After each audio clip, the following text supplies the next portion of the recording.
শিউলি নামের খুকির সনে আলাপ আমার অনেক দিনের থেকে। হাসি খুশি মিষ্টি মিশি অনেক কথা কই যে তারে ডেকে।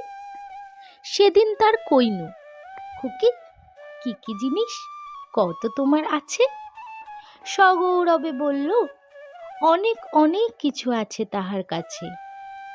7টা ভাঙা পেন্সিল আর নীলবরণের ভাঙা দুখান কাজ। মার্বেল আছে 3-4টে, কড়ি আছে গন্ডা 6-5। ডলি পুতুল, মিনি পুতুল, কাঠের পুতুল, মাটির পুতুল আর পুতির মালা, রঙিন ঝিনুক, আরও অনেক খেলনা আছে তার। আছে তাহার পাতার বাঁশি, টিনের উনুন, শোলার পাখির ছা। 7টা আছে ঝুমঝুমি তার, আর আছে তার একটি খেলার মা।